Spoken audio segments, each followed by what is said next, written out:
All right, so welcome, and thank you for dropping in here on this very warm, sunny Canberra afternoon. First of all, I'd just like to acknowledge that we are probably mostly, except I'm not sure about Mark, on Ngunnawal and Ngambri land. You might still be down in Yuin country. And let me pay our respects to their leaders and elders, past and present. And let me also acknowledge their unceded sovereignty, and to also state CAPAD's, I don't think this is our official policy, but maybe I'll state my wish for the voice referendum to get overwhelmingly yesed, although that ALP might have to pull their fingers out a bit on that one. But anyway, so today we're here to talk about exercising our democratic muscles. And this is a talk that picks up from the talk that Mark and Tim did almost 2 months ago, I think, at the Canberra Conversations at Smith's Alternative. And at that event, Tim was talking about his book, Living Democracy, and he talked about withdrawing consent. And that struck me as being an interesting way to sort of come at this issue about how do we withdraw our consent from the current political process. And because this is CAPAD and we're about participatory democracy, we're going to frame this as political consent. There are lots of other aspects of our socio-economic, political, economic system that this would apply to, but we might focus today a bit on the politics. And the important subsequent step is we withdraw our consent, but what do we do next? What do we consent to? What do we build in its place? And so I'm hoping this afternoon we can unpack that a bit. So, and we're going to personalize it a bit. I would invite you all to think about your consent, what you're consenting to, how you're going to withdraw your consent, and what you're going to put in its place. And we'll do this in some small groups, which we'll break into by and by. So first of all, I'm just going to ask Tim to quickly recap his ideas from Living Democracy.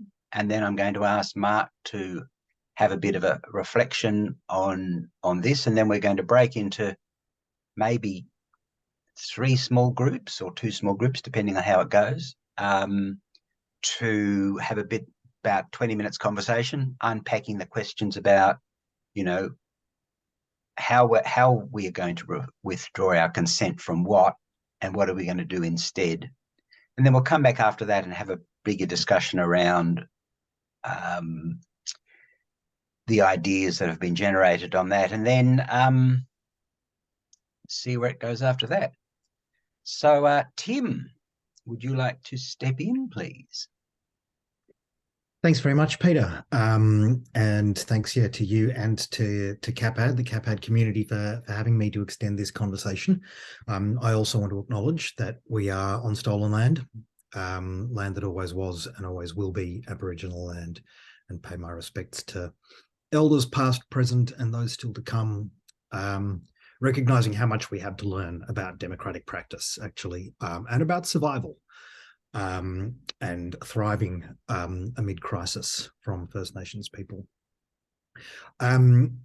So yeah, look, it's really exciting for me to be extending this conversation because it's I was delighted that Peter approached me about this particular question because it's really interesting. It's one of the aspects of my book which seems to be really getting people thinking and asking me to extend my thoughts on it, and I've been trying to find time to do so, and this has been a good opportunity to begin that in various ways into this question of what do we mean, what do I mean by withdrawing consent, and how does that fit into this process of transformative change that I'm convinced we need at this moment in history, and that we're on the cusp of, whether we like it or not, I guess, is one of the points that I emphasize through the book and want to emphasize again today. So as a very, very brief recap, it's my analysis, and one that I think many of you share to a reasonable extent, that the current political and economic system that we find ourselves embedded in is the system that created the crises we're living in. And as such, it's a system which is really not actually capable of or interested in solving these crises, whether it be the climate crisis or the housing crisis at the moment, top of mind for a lot of people, the broader economic crisis, the crisis in democracy and government that we have at the moment. Increasingly, I'm pointing at kind of the crisis of things not working. This is something that I've been discussing with a lot of people around the place recently. People are just noticing that things aren't working. I actually spent half of the bloody morning today on the phone to IINet because my internet isn't working most of the time. So I apologize if it drops out this afternoon. And this is a crisis that's been created by a what I identify as an anti-ecological system, a system of systems which is based on the opposite of ecology, where ecology is understanding interdependence and diversity and the necessity and reality of constant change. We are living in this system of domination and coercion, and of separation and individualism and atomization, and of the pretense of permanence, the illusion of permanence. And this is what we see in capitalism. It's what we see in liberal democracy and representative democracy. It's what we see in, ongoing colonialism and genocide around the world. And so when we get a new government elected, for instance, a new government in Australia elected on a platform where they're talking about acting on the climate crisis, where they're talking about no one left behind, they then come into government and they continue with very, very slight tweaks, the platform of the previous quite blatantly ecocidal and class warfare-based government before them. And we see virtually no change. And even and I say this as an active and supportive member of the ACT Greens, which I know several of you are as well, even here where we have Greens in government, we find government as an institution almost more than anything else standing in the way of the changes that our Greens ministers are trying to achieve and got elected on the basis of and entered government on the basis of. So we really need to rebuild from the grassroots up a new system. And my analysis of transformative change in part 3 of the book is that we need to sow the seeds of change that we want, the new system that we want, in all sorts of ways. Then we need to cultivate the healthy soils for those seeds to grow and for other seeds to grow around, so that we're beginning to grow a garden or an ecosystem. And we need to weed the ground, and that's this point of withdrawing consent. So it's not enough to build a new system in the hope that it will simply grow enough to replace the old system. We also need to actively withdraw our consent from the old system. And as we do so, we'll start to build the new institutions that can replace it. And this consent is an important point. Consent is a crucial kind of piece of the language from democratic theory that goes all the way back to John Locke, one of the original theorists of liberal democracy, who talked about government in this system where it is, which was transitioning during his lifetime from a system based on the divine power of kings, that the monarch held power over all of his subjects, into a system where government had power over us, but it held power over us with our consent. This was the concept that underlies the liberal democracy, which we still live under today. And it's a concept which grew a lot through the period of the French Revolution and the American Revolution, this idea of government by consent. And it's not just theory. I think the really important point to note is that the theory comes from a real idea, which Locke and others have been living through, that citizens could withdraw their consent from government, and have done so repeatedly over history, because power, and this ties in with the other important kind of political theory that I weave into my book, the theory of Antonio Gramsci, that power is held over us through coercive power and also through cultural power, through common sense. And it's these two weaving together which manufacture, as Chomsky said, our consent. And if we refuse to consent, then we can actually bring down not just governments, but systems of government. And then there's an opportunity to replace them with something else.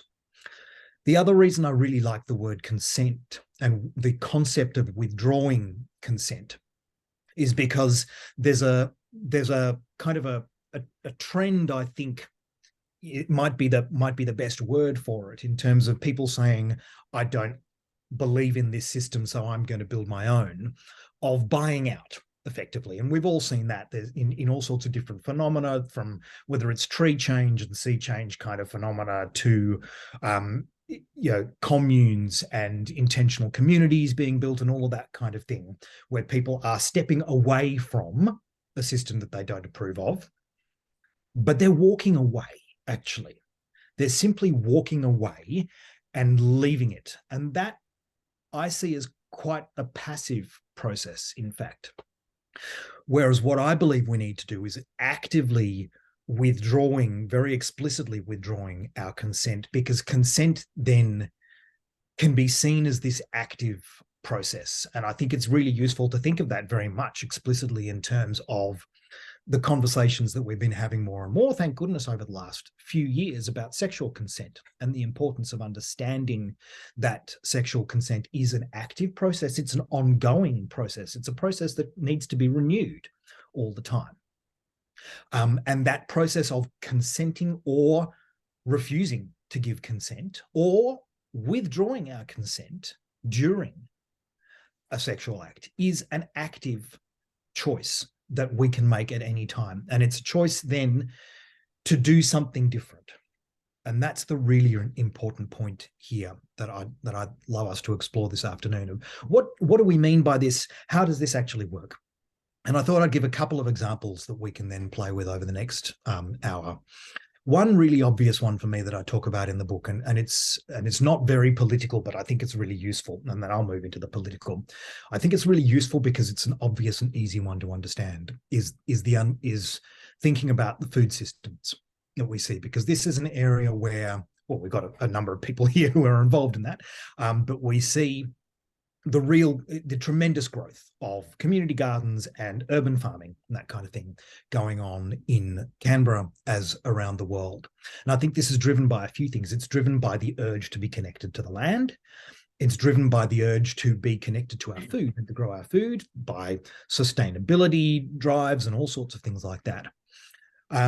So it is literally sowing the seeds of alternative ways of feeding ourselves. It's also cultivating healthy soils, in that it's connecting to other modes of being and showing other people how we can do it. A crucial piece of the puzzle for me is that it is explicitly withdrawing our consent from the extractivist capitalist food system. So local food, local agriculture is very, very much about saying, I refuse to consent to a food system which is based on extracting value from the land, extracting value from the farmers, extracting value from the people who are transporting the food, extracting value from the workers in the supermarkets, and from us, from the customers in the supermarkets, because we're forced now to do a whole lot of our own labor in it too. I refuse to consent to that extractive system. I'm withdrawing my consent from it, and I'm starting my own process which is going to replace it. So I think that's a really crucial example of it.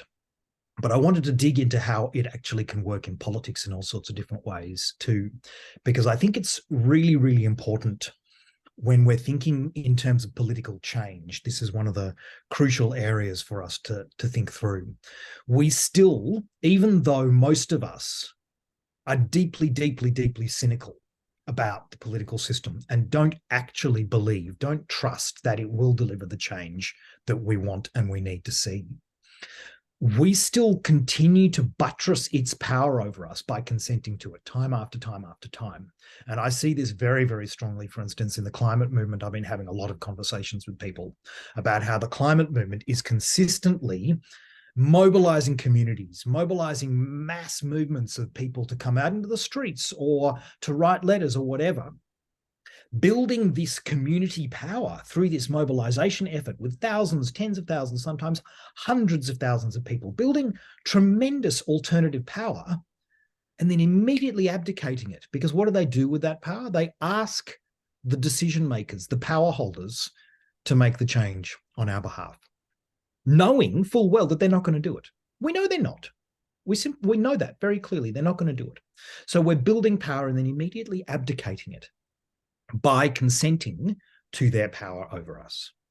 So what does it mean then to say we're withdrawing that consent? What might it mean to build this movement of people, build this power in the community, demanding action on the climate crisis, and then withdraw our consent from the systems of government and economy and say we're going to take it on ourselves? And we can think of a whole lot of ways of doing that. If we're mobilizing these people, we can bring them into participation in community renewable energy cooperatives. We can use these people to get them connected to new food systems that are more sustainable. We can connect them to new transport systems that might be more sustainable, whether it's walking school buses or creating new grassroots up semi-public or community transport systems through bus community-run bus connections and things like that you're seeing around the world. Whether it be through community assemblies that get built, literally, choosing to govern their own communities in all sorts of different ways, setting up microgrids, setting up community batteries, all sorts of things like that, where it's building power and refusing to consent to government power over us is what we're trying to get to. And I think we can do that electorally too. This is one of the things that I'm trying to puzzle through at the moment. How might this work electorally, where we can say, we're going to continue to participate in this system, but we don't consent to your power over us. We're going to continue to demand that you work with us. And it's saying things like, the ACT government is continually talking about how much consultation they're doing, but we know that the consultation that this system of government, not this government, this system of government does, the bureaucracy does, is atrocious quality. So we're going to start doing it ourselves. We're going to bring our communities together, have these conversations, and then demand that government listen to us and say, we're not going to accept your poor quality consultation. We're doing it ourselves. I just realized that I've been rambling for a good 12 minutes or something there rather than a short intro that I suggested that I could do. So I might park it there and then we can dig into this conversation a little bit more over the rest of the time. Thanks, Peter. Back to you. Great. Well, thank you, Tim. So, Mark, what would you like to bring into this conversation now? Yeah, well, thanks, Peter. Thanks, Tim. And thanks, everybody. When I thought about this question about withdrawing consent, I thought, well, how do I do that in my life? And how do I, maintain some sort of agency and make a difference in what I do? And I was sort of thinking that, and I might be haven't got it all covered here, but I was thinking there's 4 levels for me. One is just at an event level, like something happens in the media or in our society. Like at the moment, there's a 17-year-old Algerian guy has been shot by the police in France, and basically the whole of France is, or not everybody, but they're basically withdrawing consent. They're protesting about it, trying to find some agency to deal with that injustice and how the police deal with it. But you can see that governments know how to deal with that way of communities and citizens withdrawing consent. And it just goes back into the steady state pattern that we've got. And then, if we looked at, so that's at an event level, another one is even at a policy level, like we've got a series of activities that work together, like climate change. And we could get, if you talked about what's the policy around climate change, well, there's a whole lot of people thinking that carbon capture and storage is a great way to spend our money collectively. And they've co-opted a system to do that. There's a whole lot of money being invested in that.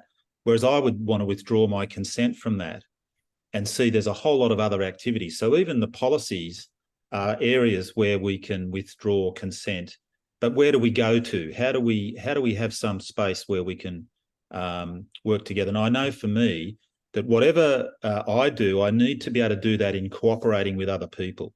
So if I'm ever going to withdraw consent individually, There's no point me going out into the bush on my own and just trying to separate myself, as Tim's just said.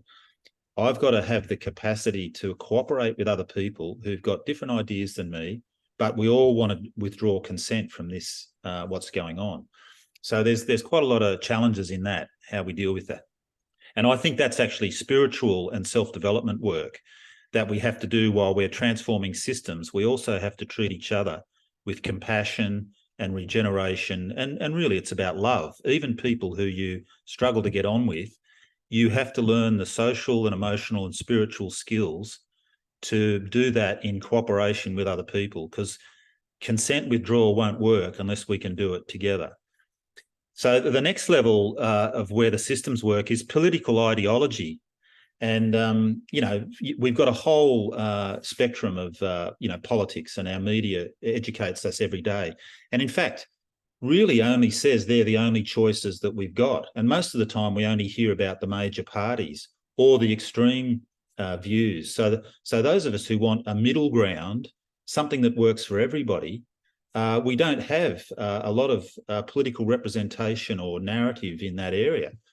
So we get presented with the drama creating political extremes and get offered those choices amongst the mix. The fourth level that I'm thinking about is the one that we don't see that often, but impacts on all of us. It's the operating system that all this operates in.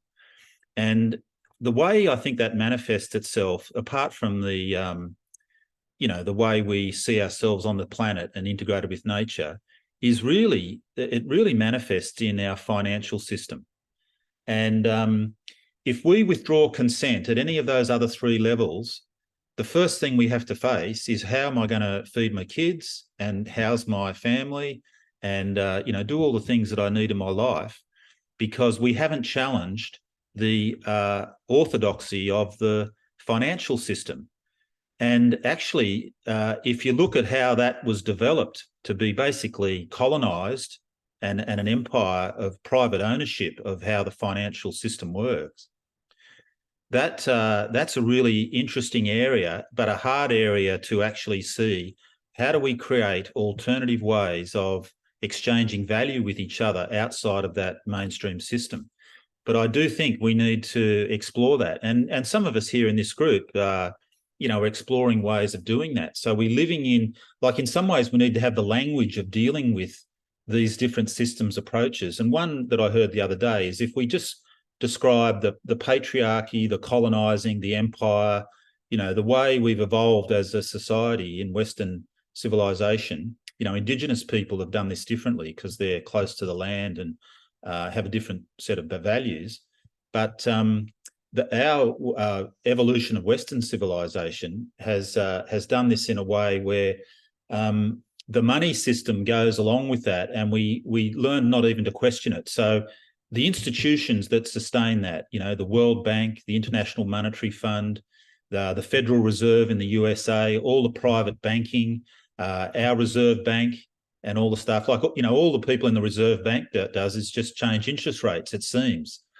But when you look at where does the money go, you've got to say, maybe there's other ways to solve those problems other than just targeting the most underprivileged people in our society to make them unemployed, restrict the money that they can use, and that's going to contract the economy to stop inflation. There would be some other ways of solving that problem. So as I was saying, Kevin in our group here is been playing around with the money system and how we can exchange value with each other, where we can withdraw consent but not abandon the whole thing. It's pretty hard to step away from the financial system. But if we say that's game A, and we're creating another system that's based on regeneration, relationships. So game B is about relationships, connection to country, healing people, healing country, restoring well-being to ourselves. If we created a value system that built an economy around that, we wouldn't be going off to work every day, because there's plenty of work to do in feeding ourselves, getting our kids educated, creating music, creating well-being and a good life. If we could do that in local regional areas that repaired and healed ecosystems. I mean, it sounds very idealistic when we talk about it like this, but it's actually quite a powerful reality. And it is actually something that we're going to have to learn to collectively do as a species. As Tim's just said, we are on a fast track that's just going nowhere in all elements, housing, energy, water, education, aged care. You look at all of those, more money is not going to help. We need more relationships and connections and a new economy. And most of the economy that's really worked well for us, for those of us who've been in stable families, is an economy where we feel loved and connected and valued by other people, and we're never dismissed or belittled or excluded. So when something goes wrong, we don't punish people and put them in jail. We hold them tighter and show them how we should do it, how we should behave. Indigenous communities have grown up with that way of operating, and we all come from Indigenous backgrounds in our distant past as well. So for me, this idea of withdrawing consent, I would only want to do it if I was cooperating with other people and knowing that I was going to have conflicts with them, but not being fearful of that, but to stay in connection with other people, because conflict brings creativity and new ideas. And withdrawing consent, we would also need to have a way of travelling into being able to withdraw consent from the finance system that exists. And in the end, I don't think that's going to be that hard, even though that's a very powerful controlling system in all parts of our lives. And I would love to see, small communities like ourselves here and others experiment in ways of sustaining ourselves through a financial system, an exchange of value system that can complement the existing one where it has to, but basically build strength and capacity to do regenerative and healing and restoring work outside, separate to the game A, and we'd be playing more of game B. Look, that's probably enough for me, Peter. So that's how I'd see withdrawing consent. Okay, great. Wonderful. Thank you, Mark. Thank you, Tim. So what we're going to do now, I'm going to hope that this works, and we're all going to go into 3 separate rooms where there are going to be about 4 of us each, which should allow us to have a bit more of a reasonable conversation to unpack some of these ideas amongst ourselves. And then in 20 minutes, the machine is going to whisk us all back into this plenary session. So let me make this happen. Catherine has a question. Do you want to ask? Oh, Catherine, yes, before I whip you away, if you unmute yourself, I can hear you better. Yes, I actually think we're a fairly small group. I wonder if it's necessary to whip us into smaller groups. But I just, I don't know. I really wanted to say something to the group, I guess, about this idea of withdrawing consent. Is it okay if I go ahead now? Okay, can I do this in 2 stages then? If you want to very quickly say what you want to say, and then I will get the idea about whether people want to stay in a group of 12 or to go into the smaller groups where the conversation might be less, brisker, for want of a better word. Go, Catherine. Okay, I agree very much with the initiatives, the grassroots initiative like community gardens and other sort of small scale things. But I do have fairly strong concerns about this idea of withdrawing consent, largely because it seems to be very much on track with what the sovereign citizens are saying, that, your laws don't apply to me. So I'm not sure how you differentiate from that. And I'd rather see us talking about strengthening democracy, making it better, and doing all the things that, you're not talking about withdrawing from the voting system. And I think that's good, because I think that's, we do need to strengthen democracy and hopefully not have a majority government, so that we do have more voices in government and who will be pushing for the things that we want to see. like the teals and the Yep. greens. Yep. All right. So that's an incredibly fascinating point. So can I do a show of hands about who would prefer to stay in the big group? And then after this, I'll do a show of hands for those who would prefer to have the conversations in smaller groups. And we will democratically reach a fairly crude consensus on this. So who would like to stay in the larger group?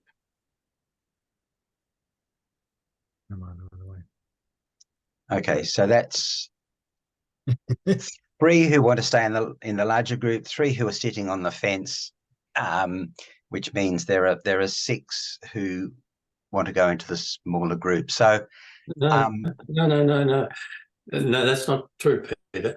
There might be more that don't mind. all right, who wants to go into smaller groups? That's 3, 4. 4 who want to go. So we're sort of fairly evenly matched between every which way. With your consent, before I come to Barbara, I would propose we go into the smaller groups, because when we were planning this session, the feeling was that the conversation would be, everyone would get a better chance to have a talk if we were in the smaller group. So again, if I can do a show of hands for people who want to go, who are prepared to live with that proposition. In the spirit of deliberation, may I make a suggestion? Which is that we could have a short conversation amongst us now, particularly digging into Catherine's question. If there are any others like that, then we could have a shorter breakout session as well, maybe 12, 15 minutes, and then come back. Would that make sense to do something like that? Because I do agree. I think it's useful to have the small conversations, but there might be an appetite to address some specific kind of questions to work out what we're talking about perhaps first. Okay. Just quickly, so I've turned my camera off because it's gone weird. I'm just wondering if Robin would like to turn her camera off as well. Which is also weird, I agree. All right. So who can live with the proposition that we spend a few minutes here and then we break into smaller groups for a briefer time? Great. All right. It seems that most people are happy to stay in this little group for a little time. So, all right. So Catherine's raised this really fascinating point, the paralleling of withdrawing consent from one situation. Sorry, Peter. Robin's hasn't turned her camera off. It's very, very distracting, but no, stop now. Yeah. It's been coming and going. I think it's it comes back to Tim's point that things just not working the way they're supposed to be working. Okay. Sorry to interrupt you. That is much better. Thank you now. Yeah. All right. So who would like to respond to Catherine's point? Okay, we'll go Louise, Gilles, and Tim in that order.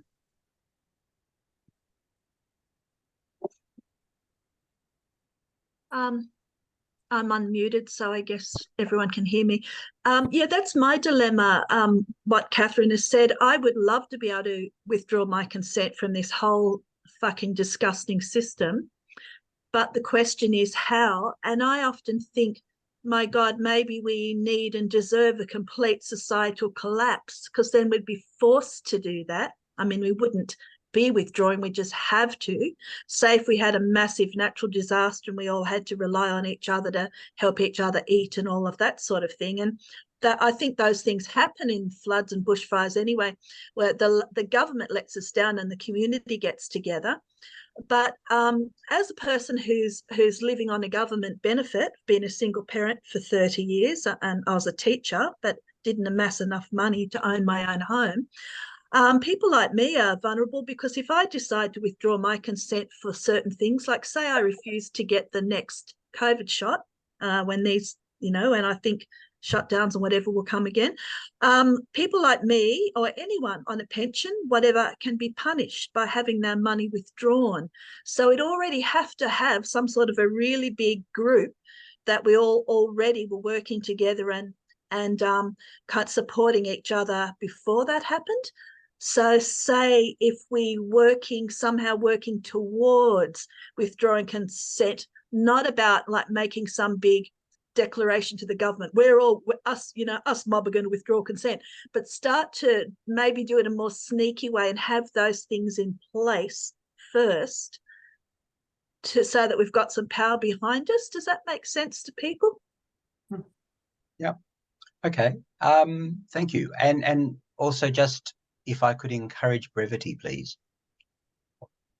Gilles. No, not that I'm saying you are long, Louise, just reminding people that in the spirit of moving through the conversation. Gilles. Well, I must admit, Catherine stole my thunder a little bit, because that was going to be one of my comments pretty well. When I was younger, much younger, I was fascinated by the concept of revolution, and quickly found out that each time there's been a revolution, it's ended up with something worse, just about every time, at least for a time, and then sometimes it got better, like in France, although the situation in France at the moment is hardly a model for anything at all. And it's one of the biggest messes that's happened in my other country for a very long time. But anyway, I think the issue of withdrawing consent, I quite like the idea, but I think it has to be well thought out, planned, and not wholesale. In other words, you choose your targets within our socio-cultural, economic system or systems, and you work at it. And I think I quite like the idea of a bit like what's been happening in Australia and various groups, is you go for the electoral system and how people can actually get that to work for their benefit. So in a way, I'm agreeing, and I'm sorry I've forgotten your name, the person who spoke before, is that it's strengthening, I think, strengthening democracy. Whoever said it, strengthening democracy for me is as important as, and that can be accompanied by targeted withdrawal of consent, is my notion. That's all. Great. Tim. Yeah, thanks very much for raising that point, Catherine. And yeah, I would emphasize that my entire proposal around withdrawing consent is that it is one piece of a complex puzzle of a whole lot of other things, and that it is very much tied up in bringing people together in communities in ways of doing things better. So you don't destroy a system before you've built the next one. And this is where my very strong critique of revolution that I have in the book as well comes from. That revolution has tended to be historically about destroying the old more than building the new. And that is a very, very dangerous path to go along. I want to pick up very much on this idea of, you know, the fact that it's potentially a little bit similar to the sovereign citizen approach, and say that I think one of the challenges that we have in the world is that actually, if we step back and think about it, the success of the extreme right at the moment is based on the fact that they actually do correctly identify a lot of the problems with the world, in terms of the atomization of citizens, in terms of the fact that people are finding themselves challenged by a world where things aren't working, challenged by a world where they don't have agency in their lives. And what they then do is they very deliberately misdirect people's anger away from the legitimate, the real causes of these crises and towards some deliberately chosen scary other. So they're creating a community that is then being misdirected away to another space, people who are worse off than them. But there is a very real critique at the heart of it, which is the same as the critique of a lot of the left. And And there are some parallels. There always are. I don't subscribe to the horseshoe theory at all, that kind of the further left you go, the closer to the extreme right you get. I think that's actually bullshit. But I think there is, politics isn't linear. It's not a circle either. It's a network of ideas. And the difference I have with sovereign citizens is that they critique this system and say, we don't want to be bound by it, but then they insist that they get to do whatever the hell they want. And that's not a better option. I think a lot of us on the left, including you, Catherine, would say there are laws that we do not subscribe to, and we would refuse to be bound by them. We object to a heck of a lot of the laws that have been made, and we insist on our right, for instance, to civil disobedience. We insist on our right to say, if a law is wrong, we will break it. And we think it is right to break the law. We think it was right that David McBride has broken the law. We think it is right that Julian Assange broke the law. Because those laws were wrong. And in the same way, I think we can say that there is a lot in our existing system which is deeply, deeply destructive, and we need to withdraw consent from those aspects of it. So that was probably more long-winded than I intended, but I think it's really important that we do dig into this, because I think there's a tendency sometimes among those of us who do, and I mean this with love and sympathy and respect, among those of us who do live with a certain amount of privilege, to think that the most of this system is kind of okay, whereas my opinion is that most of this system is actually deeply, deeply destructive, and we need to withdraw our consent from a lot more of it than we might think that we do in order to create the new. I do believe in continuing to participate in the electoral system, but I believe that our political system as it currently exists, the adversarial parliamentary system, for instance, needs to be replaced hook, line, and sinker. So, yeah, we need to really dig into that and choose what it is we're withdrawing consent from deliberately and build in order to get there. Yeah. I mean, I think it's important for me that the two aspects of this are, one is it's not just about withdrawing the consent, it's about what do you do next? What do you put in place of the thing you're withdrawing your consent from? And the idea that, the garden analogy is you're growing the next crop before you harvest this one. Right. And I think that's really important. And the other problem I have with the sovereign citizens movement is it's incredibly individualistic. I haven't sat down and spent a lot of time talking to sovereign citizens, but just reading around the sorts of things they talk about, it's very much around, their own personal, what they're going to do in their own lives. It's a bit like people who are, building their bomb shelters to avoid the nuclear holocaust or the collapse of human civilization. I mean, we are only going to survive the collapse of civilization if we do it collectively. Otherwise, we're just opening the door to warlords and chaos. So, so that's the point there. So, thank you. I guess, to be fair, does anyone else have anything that they would like to actually, just before I go to that question, if you want to say something, stick your hand up, because then I can notice you and you're more likely to get heard. That would be a useful way. So at the moment, is there anyone else who would like to make a comment on this before we move to smaller groups? Michelle, go.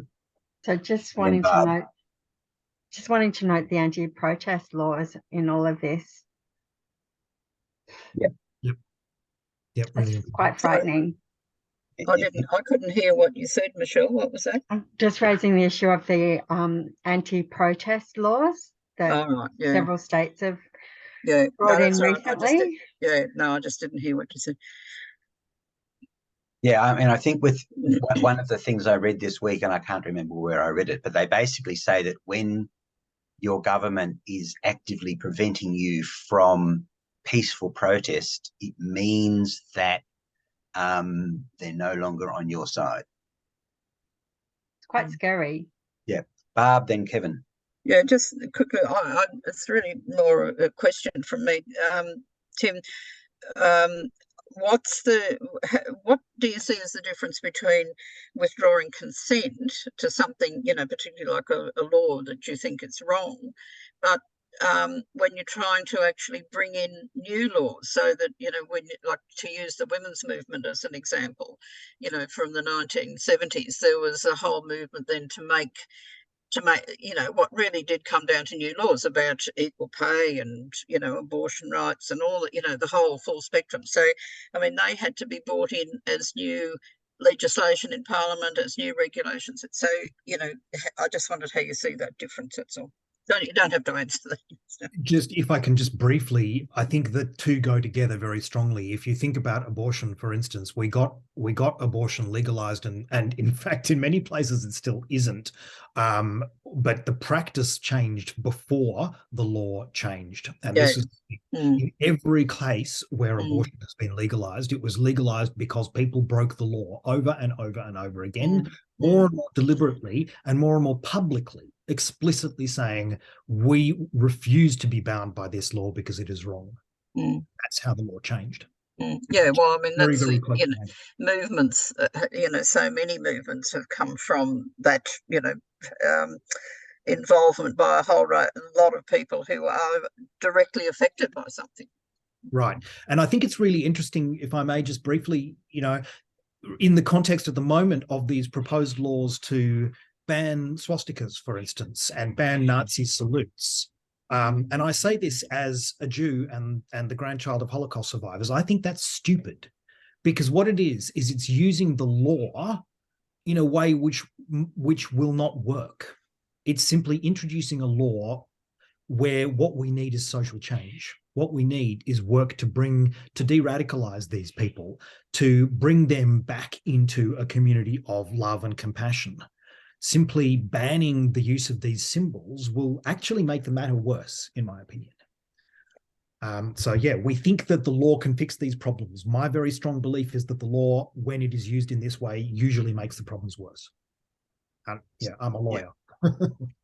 So something I heard, though, is that the function of lots of laws is not specifically the law itself, but it sets and normalizes a sort of a process or a set of values that the law is trying to. So it's that aspect of having the legislation, not the legislation itself, that's the important thing. So I guess in terms of Nazi salutes and swastikas, is the function of the law here not that we're going to have police running around arresting people who go like that for it, versus it's publicly saying, actually, this stuff is not on? Or are you saying there's a better way of doing that? I'm saying there's a better way of doing that. I think that when democracy is strong, laws have that normative effect. When democracy is weak, as it clearly is now, particularly since we're seeing governments clinging more and more to these coercive measures like banning protest, it's a demonstration of their weakness. Laws no longer have that normative effect, and very often they can backfire. All right. Okay. Given that we're only about 20 minutes away from the end of the session, and given that we've stayed in a small group, what I might do with the meeting's consent is propose that we stay in the large group for the conversation. Those who would like to stay in the large group for the conversation, please raise your hands. Those who have a burning desire to go into small groups, please raise your hand. And people who sit on the fence aren't counted. Sorry, you got to make a commitment. Oh, that's democracy for you. Well, it is. You have to make a commitment to one because the other. Barb, you're putting your hand up. Oh, yeah. Sorry, I just think that 12 is rather a big group for everyone having their say. Even if we just went into 2 smaller groups or 3 at the most, I think that I prefer that. Just maybe even only for 5 or 10 minutes at the most. Okay. Well, but I'm thinking that really we've been having a really rich and interesting conversation around this idea. All right, Jane's gone, alas, and Amy fell out a bit earlier. But maybe what I might do, if this is okay, is I'll just go around the group and ask everybody to answer 2 questions. One is, this thing about how would you withdraw your consent? Now, I realise that, a 1-minute answer to that isn't going to necessarily be particularly useful, but I think it's important for us to begin to think about the how. And then the second minute of your 2 minutes is going to be, what would you do instead? And I'm going to do this in the large group because I think even for 10 minutes, this might, I think it would be useful for everybody to hear rather than doing a report back down the track. So in terms of me, while you're all having a bit of a think about this, is I guess I'm going to withdraw my consent from voting the way political parties tell me to vote, to align with CAPAD's idea of looking what individual candidates can do for me and my community collectively, and sharing that with other people in my community. And therefore the instead is going to be basically promoting this idea that we should all be participating much more actively with the people who are seeking to represent us, and building mechanisms for holding them directly and personally accountable for what they're doing on our collective behalf. So that's my 2/4 worth. I shall pass to Penny, who hasn't said much so far. No, because can you hear me? Yeah. I came in I was half an hour late. I was at a vote yes demonstration. Sorry about that. Look, I'm a bit confused because I missed the first half hour. But for instance, I'm interested in the cost of militarism in terms of how it's stuffing up the world. And how would you withdraw your consent from militarism without being active? And being active means that you are consenting to something. For instance, I think protesting and forming large groups is a very, very good way of showing how you feel about something rather than just withdrawing. Can I just ask, Robin, do you know how to switch off your video?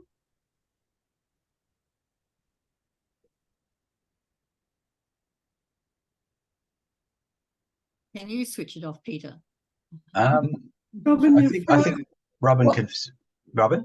Yes. Well, what was Michelle saying? To switch Do you know off. how to switch off your video? I thought I'd switched it off. No, it's looking very strange. Am I still visible? Yes. Oh, you're flickering like mad. Is that better? No. It's not off now? That's it. Yeah. It's off now. Oh, good. Oh, okay.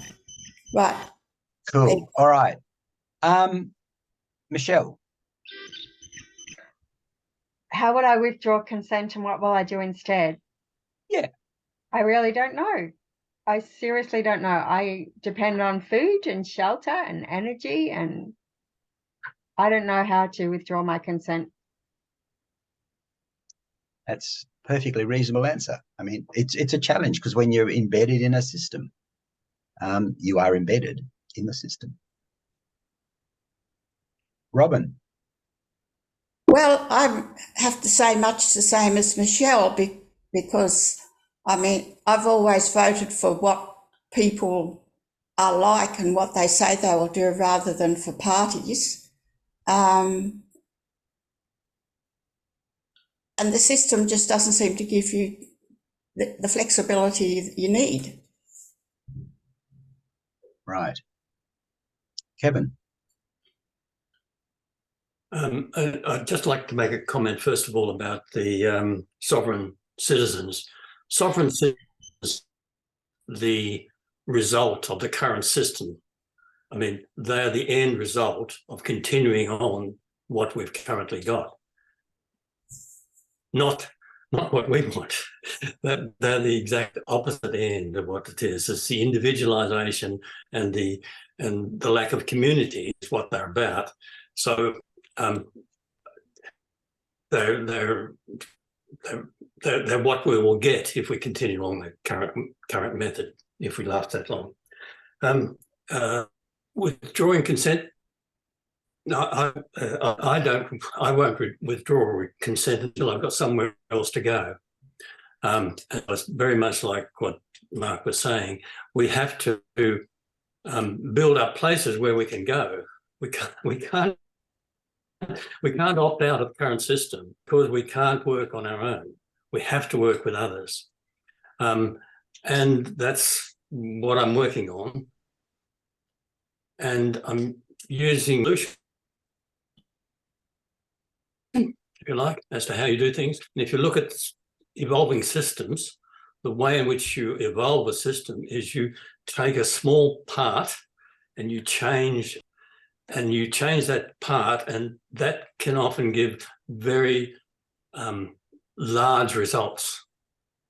And the parts that I'm concentrating on are changing the way in which we operate markets, and the way in which we share resources. And we can do that in quite small ways. So we can, instead of withdrawing consent, we find some place to go, a little place to go, not a big place, just a little place to go, and we go there. And then we withdraw our consent by just not participating in the old one. We find a way of being able to buy and sell our houses, is one of the ones that I'm working on. Buy and sell our houses within another space.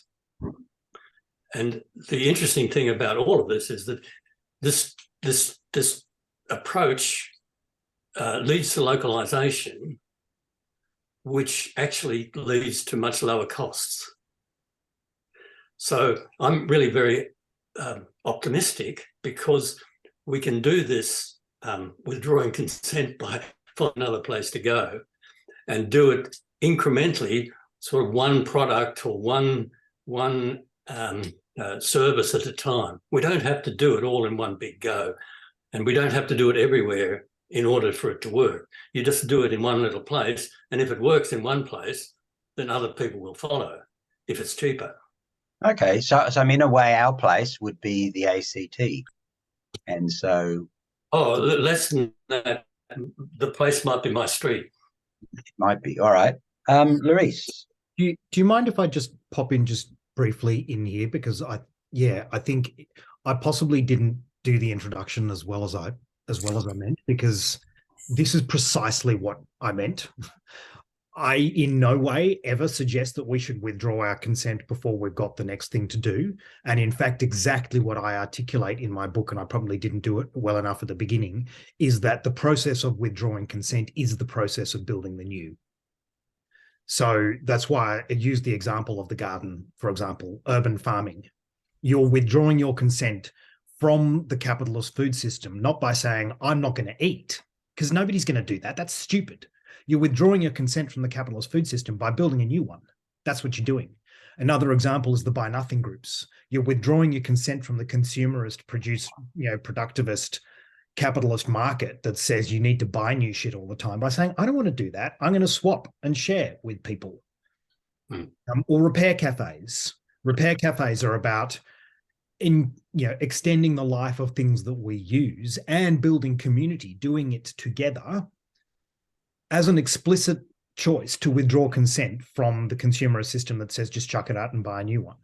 This is precisely my point. I'm not saying let's have a revolution, let's all go our separate ways and just not do shit. That's idiotic. What I'm saying is we build the new stuff, but we're not, the crucial point where I'm saying withdraw consent, the crucial point is that we're not building the new stuff as this little add-on over the side to say, aren't we clever, we can do this as well. We're building the new as a means of withdrawing consent from the old system and building a new one. All right. Yes, very important points. So it's back to the fact that it's a if you like a 4-phase process, and each phase has to occur, but some of them can occur in parallel. Right, absolutely. And as Kevin said, you're not trying to do everything at the same time. You're doing it piece by piece. Yeah. And I think Saul Griffiths makes that point in The Wires That Bind, is that, you know, you don't suddenly everybody get rid of their petrol car and buy an electric car. It's as your car wears out sometime in the next 5 years or whatever, that's when you replace it. Or when your hot water system needs replacing. Okay. If Maurice. you have the money. Yeah. Well. Okay. Like other people, I hardly know where I would start, but a simple thing like what Tim just said is I've withdrawn my consent to being an Uber capitalist because I don't have any money, but with what I've got, a consumerist. I rarely shop at Coles and Woolies and support. I grow my own vegetables, have chooks, and go up to the farmers market. But it seems to me that we'd have to make enough people aware. I put something on Facebook to say, please don't shop at Coles and Woolies anymore. Don't you know how, the evil, there was an article, the evil duopoly.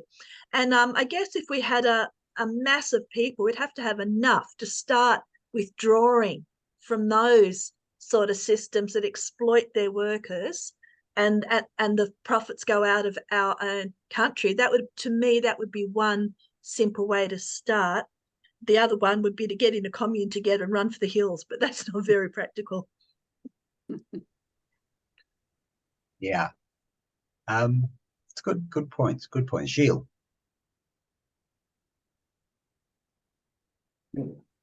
So, because yes, we could talk about this for a few hours, there's no doubt, but trying to be brief, I think to avoid how to withdraw the consent as an individual, to avoid certain engagements that are often expected or seen as fashionable, or that everybody seems to do because they do, and to be in the process, to be involved in these processes a standard way, a business as usual way, and that includes elections and includes certain perhaps expected positions on certain things, involvement in certain things that are seen as normal in general. So that's a bit vague, I know, but that's what I'm saying. And as far as what to do instead, well, you can choose to do lots of things as an individual. You can choose not to invest in certain things or divest, like fossil fuels, in whatever investments you may have, including super, obviously. You can vote differently, be involved in the political process differently. A big one for me is supporting organisations that are challenging the status quo in all sorts of different ways. That could be a long list. Being involved with things that are positive, that are challenging aspects, even maybe really challenging the whole system, like repair cafes. And I'm involved a bit in that, among other things. But for me, that's being part of the repair movement, avoiding things going to landfill, etc., keeping them going longer. For me, is just a small part, but it's a little bit you can get involved in as an individual. And I'm no specialist. Anybody can do what I do. And basically, for me, it's working with others for a better world. Just a simple thing. You have to do it with others. You withdraw consent practically the way you can, and you can choose to do that. That evolves over time. You need to be thinking about it all the time, choosing to make choices all the time that are heading in a better direction. For me, that's the essence of how I think about it. Cool. Thank you. Barb. I've been around too long. I think I guess I've been involved in one form or another in this very sort of thing for, well, over 50 years really. And part of that's been the women's movement, and part of it has been the anti-war stroke peace movement. And the overlap between that was the participation of women in peace processes, across the world. in the year 2000, there was a Security Council resolution 1325 that was the first Security Council resolution that ever focused on women, and it was about the participation of, the impact of armed conflict on women and the participation of women in peace processes.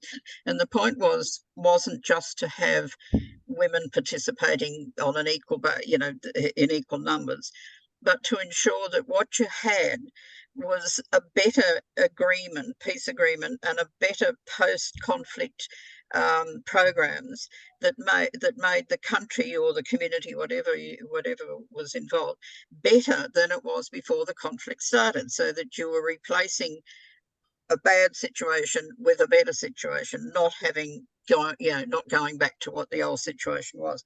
Now that's something that just seems so logical. Well, it is logical, but there's now getting on for 100 countries that are exercising this whole women, peace and security agenda and have national action plans, etc. But there's still a very small percentage of women involved in the peace processes. And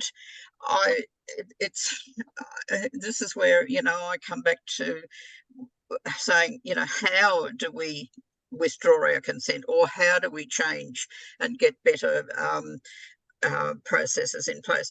Because even though this is literally a worldwide movement with women all over the world being involved in this women, peace and security agenda, we still haven't achieved what we want to achieve. So, and that's just one example of the, what we haven't done. So, protests, street, marches, lobbying, what, I mean, I've done it all, in one form or another.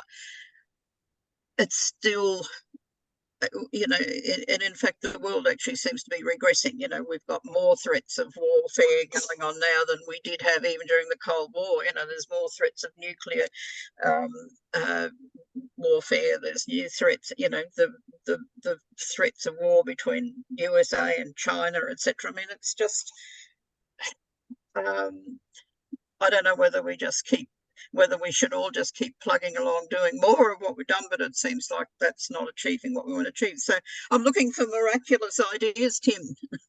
Yeah, I mean, I think that's I mean, for me, part of Tim's message was, yes, what we are doing. I think he called it supplicant politics, where we go along and we supplicate to the government, whatever the verb is, to do something which we know they're not going to do. And I think one of the revolutionary things that occurred to me in the last decade is that, yes, what the traditional way of doing this is not working. And so this idea of building the new thing is what's more important. So we're running short on time. I'll go to Catherine, Mark, and then Tim as a wind up. So Catherine. Yes. Well, I still have a bit of a problem with the idea of withdrawing consent. I mean, I guess I withdrew consent when we blockaded the Apia government building and got arrested for doing that. And that, I think that's the sort of thing that we need to do. And the problem, again, with the withdrawal consent, it seems to be pointing at government as the problem. But I don't think government is the problem. It's the systems within government that, the revolving doors and the donations, political donations, lack of integrity. So I think we've got to make the changes that change that system. And I think I'd rather sort of focus on the alternatives that you have been talking about, that repair cafes and all the other things. I think that is more, I guess, inspiring than talking about what the problem is, because we know what the problem is. We need big changes quickly. Yep. Good point. Build the new. Mark. Yeah, I'd like to say, for me, withdrawing consent is about recognising that we're creating something new. So noticing what's happening in game A, like militarism, creating wars is a money-making tool to take monies from governments, taxation from citizens, and give it to private corporations. That's the game. PricewaterhouseCoopers plays the same game. So it doesn't matter which government we get in, that game A is still going to get played. So for me, the first thing is to notice that, have language for describing it, be in communities of practice who can talk about it. When we can conceptualise it together, then we can play game B more clearly, which is for me, I would say, what would a natural ecosystem do in this situation? You know, the biggest trees in the forest aren't the rulers of the forest. They create niches for other animals to recycle nutrients. So biomimicry and learning from nature is what I'll do when I'm stuck in game A and trying to create game B. But I would be looking to work with people like yourselves and others to create a narrative for Canberra to be a regenerative economy where we create well-being with our money rather than an extractive way to turn natural capital and human capital into money in the fastest possible way. That's the game A. So game B is going to be a whole different thing. And we need to be really committed, not to government, but to democracy. So when we get people who represent us in our communities, and we support them with the legal structures and the financial structures to change the system, then we're playing game B with solid ground under our feet rather than supplicating to the people playing game A who are never going to let us change. So that's my strategy. Great, Mark. Thank you. Tim, and then me.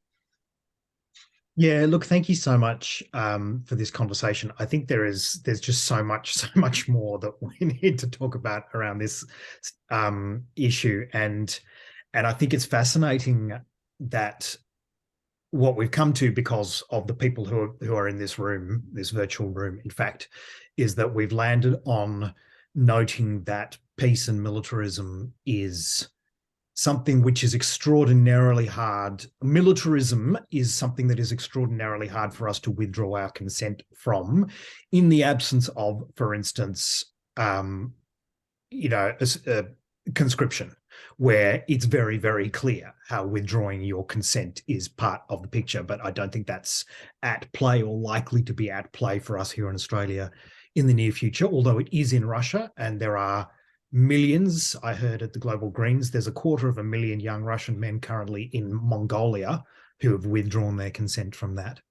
But what it points to, interestingly for me, and where I guess I'd like to finish, is that, Catherine, where we disagree, I think, is in the idea that this current political system, if we just fix things like the military-industrial complex and donations and the revolving door, that we would have a system which didn't lead us in the same direction.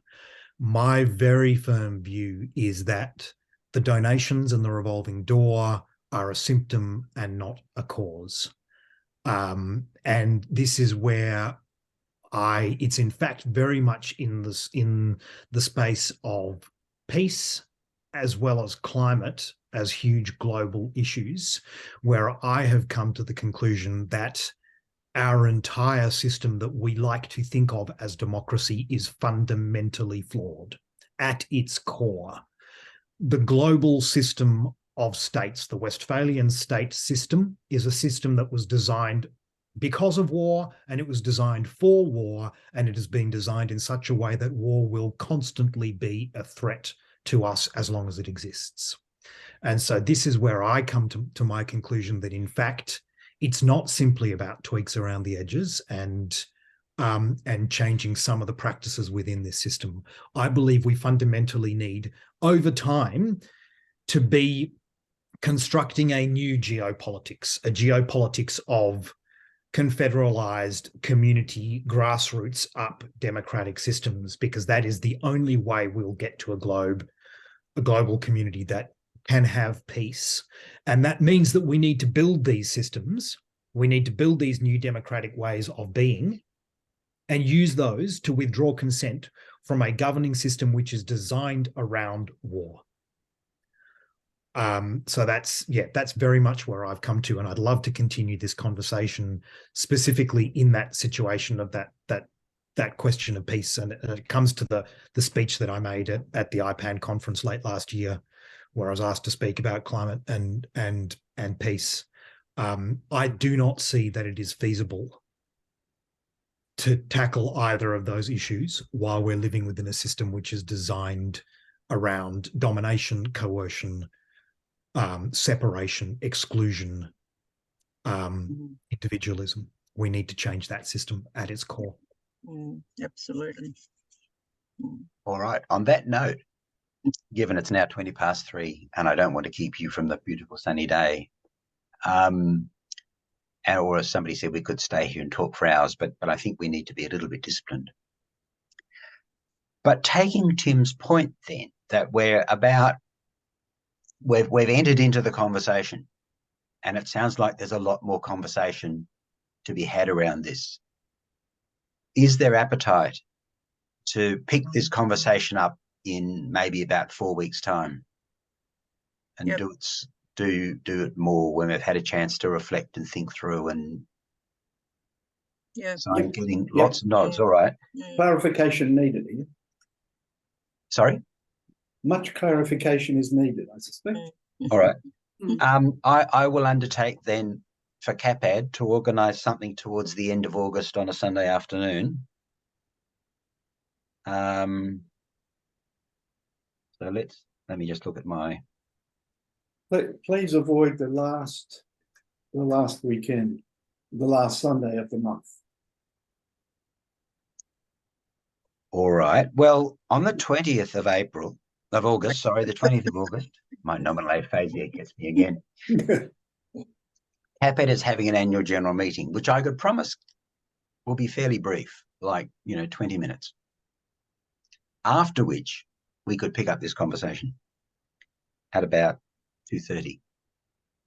Go for it. Yep. I agree. I should be able to do that. 20th of August. Yep. Yep. So 2:30 for about another 75 minutes. And maybe that day we can save the world. Definitely. Absolutely. What and time? I think, sorry? What time? Well, if the AGM is going to be at 2:00, 1400, so if we make this conversation start at 14:30 or 2:30 p.m, that sounds like a reasonable way to make the afternoon fit together.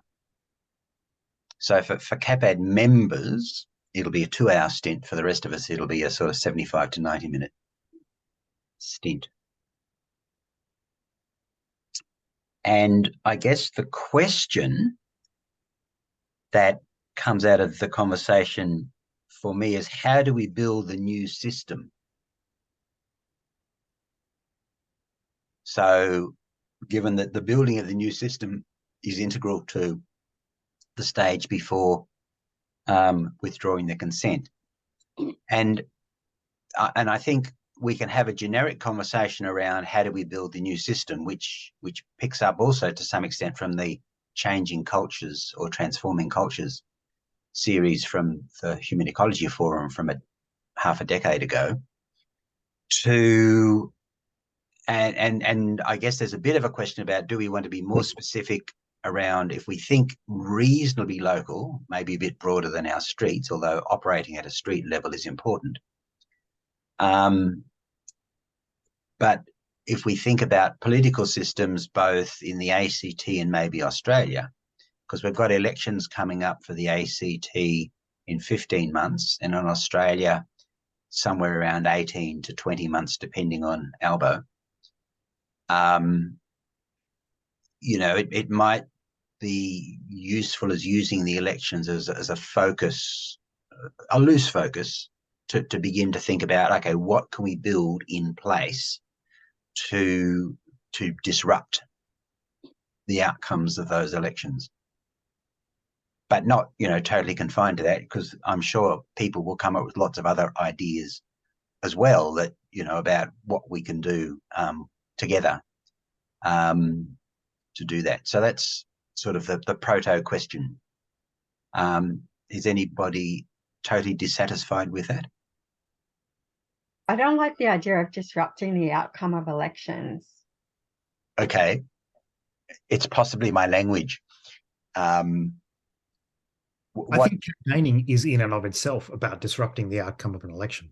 But it is tricky language, influencing perhaps, but yeah, I guess it's not that, is it? That the point is, yeah. And I don't disagree with the idea of using the elections as a key organizing point, but I was also wondering about whether we could talk about how the local then draws in the global, because this is, if I'm thinking about one example I use quite a lot in the book, the example of Barcelona and Comú, where they did this local organizing, which was about making people's lives better on the ground, but they put it within this context of saying, this is geopolitical municipalism. This is about building government from the grassroots up, which is about fixing the problems of war and refugees and climate change.